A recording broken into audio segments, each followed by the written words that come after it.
দুনিয়াতে যত অদ্ভুত অদ্ভুত প্রশ্ন সব আপনি মুসা আলাইহিস সালামের মাথা থেকে পাবেন। বিভিন্ন বিষয়ে আল্লাহরে প্রশ্ন করতেন। সাইয়েদনা মুসা আলাইহিস সালাম আল্লাহরে বললেন, আল্লাহ আপনি আমার এমন একটা জিকির শিখাইয়া দেন যে জিকিরটার শব্দ আপনি আর আমি ছাড়া কেউ জানবে না। দিনে রাতে সব সময় এই জিকির আমি করব, আপনারে ডাকবো, কিন্তু শর্ত হলো এই জিকিরটা জানবে শুধু আপনি আর জানবো শুধু আমি। আল্লাহ বললেন, মুসা পড়ো লা ইলাহা ইল্লাল্লাহ। মুসা আলাইহিস সালাম কয়, মাবুদ এটা তো জাতীয় জিকির, সবাই জানে।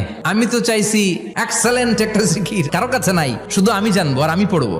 আল্লাহ বললেন, মুসা এই লা ইলাহাকে যদি এক পাল্লায় রেখে দাও, তাম বিশ্ব, 7 আকাশ 7 জমিনটারে তুলে যদি তুমি আরেক পাল্লায় রেখে দাও, লা রাজাহাত কাফাতু লা ইলাহা ইল্লাল্লাহ, মুহূর্তের মধ্যে লা ইলাহার পাল্লা ভারী হয়ে যাবে। ও মুসা, তুমি যতই এক্সক্লুসিভ জিকির চাও, লা ইলাহার চেয়ে দামি জিকির আমার কাছে নাই।